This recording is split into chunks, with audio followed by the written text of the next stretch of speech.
The disease of endless tolerance. She's pulling away. You feel it in the way her eyes don't linger anymore, in the way her replies get shorter, colder, more busy, more tired, less affectionate. You think you're doing everything right. You're being patient. You're giving her space. You're not causing drama. You're doing what every book and relationship expert told you to do. Be the understanding guy. Be mature. Don't pressure her. Just wait and everything will go back to how it used to be. But it won't, because you're not gaining her trust. You're losing her respect. Here's what no one told you. The more you tolerate what you hate, the more she despises you for it. Not consciously maybe, but instinctively, emotionally, energetically. You tolerate her disrespect. You tolerate the cold tone. You tolerate the lack of effort, the dead bedroom, the flakiness, the subtle digs, the sarcasm, the eye rolls, the emotional distance. You say nothing because you're afraid. Afraid she'll leave. Afraid you'll be too much. Afraid she'll think you're controlling or insecure or toxic. But what's more toxic than a man who doesn't stand up for himself? You don't set boundaries because you're trying to be nice, but all she sees is a man with no standards, a man who will eat disrespect and smile through it, a man who puts her on a pedestal and himself in the dirt.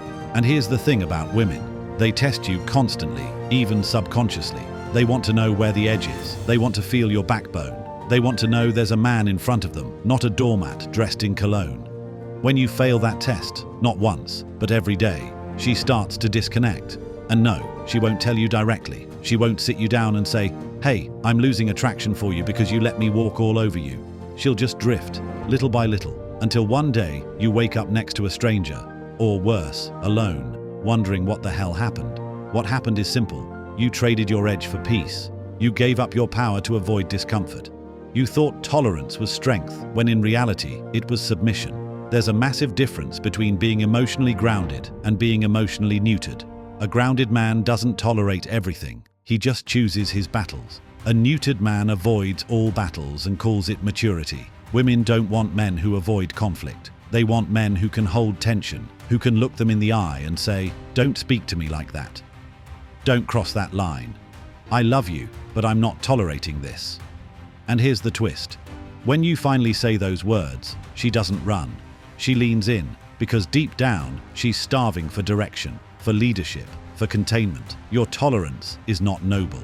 It's not patient. It's not emotionally intelligent. It's weak, and it's killing the very attraction you're trying to protect. Why boundaries are the sexiest thing you can offer her. Let's get something brutally clear. Boundaries are not ultimatums. They're not threats. They're not power plays. They are self-respect made visible. Most men think laying down a boundary means controlling her behavior. That's not true. A real boundary isn't about managing her. It's about managing yourself. It's saying, this is what I tolerate. This is what I don't.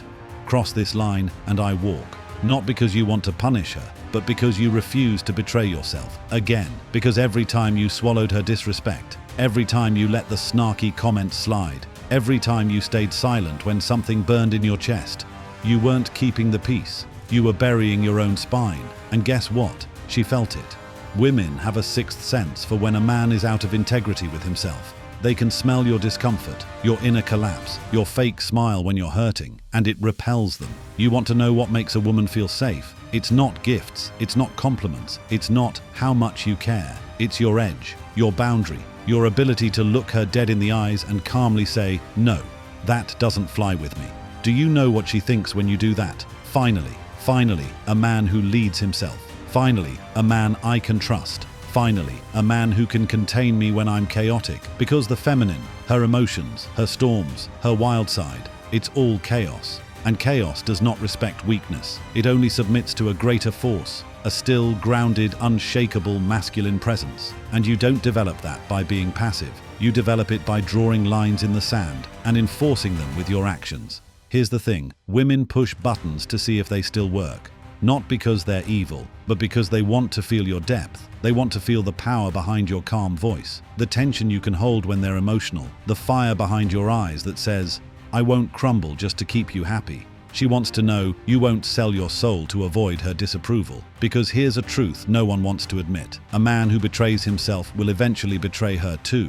Why? Because he'll grow resentful, he'll become bitter, he'll lose attraction for both her and himself, and she'll feel all of it. So yes, boundaries are sexy because they show her you can lead, that you won't fold under pressure, that you know who you are and won't apologize for it. That's not aggression.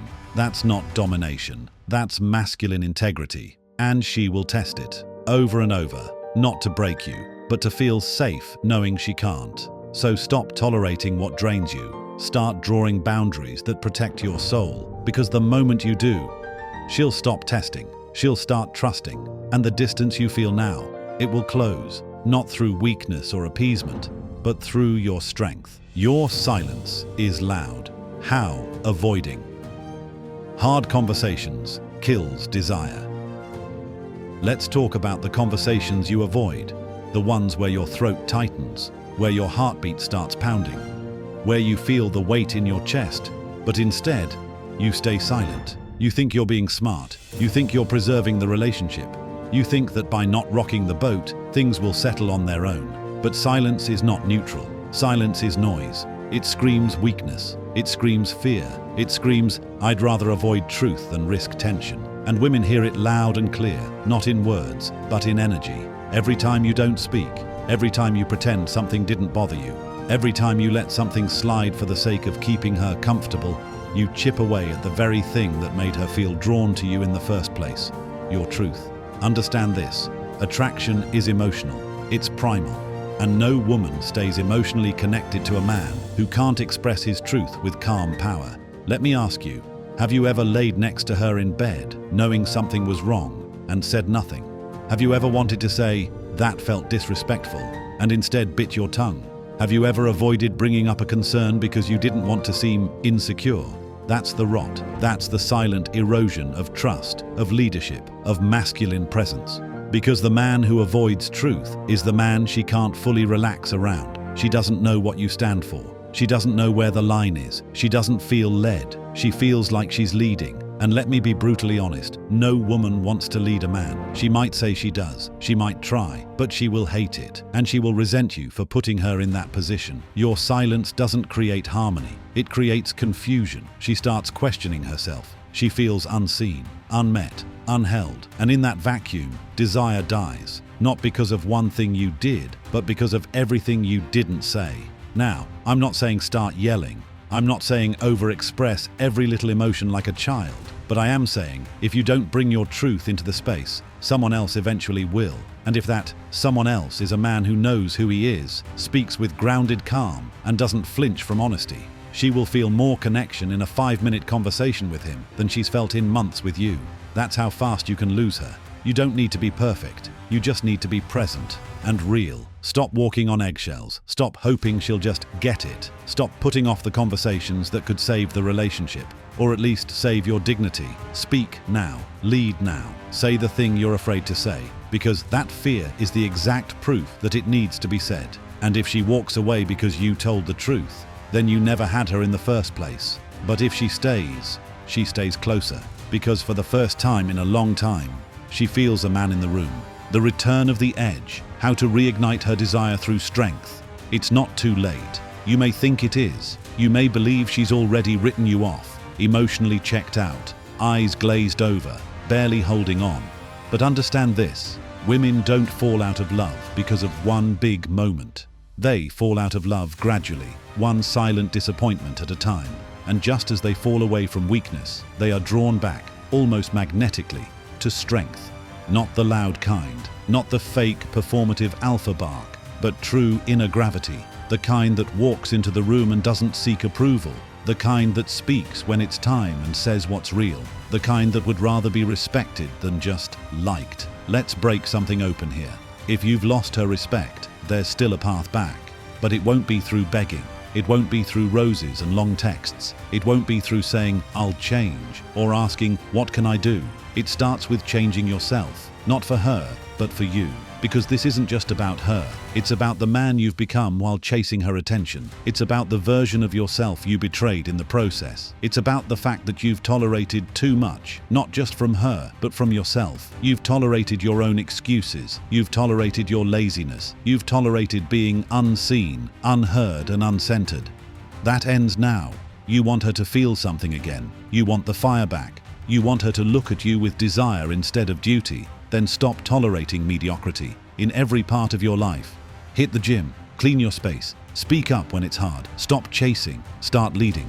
That man, the one who commands his world, she can't help but notice him. She can't help but feel him. She might not even understand why, but she'll start leaning in again. She'll start watching you again, testing you again, because suddenly you're not the same man she grew tired of. You've got your edge back. And the edge isn't about anger or dominance. It's about centered strength. It's about being the man who doesn't flinch when life pushes. It's about showing her, day after day, that your backbone doesn't bend just to avoid discomfort.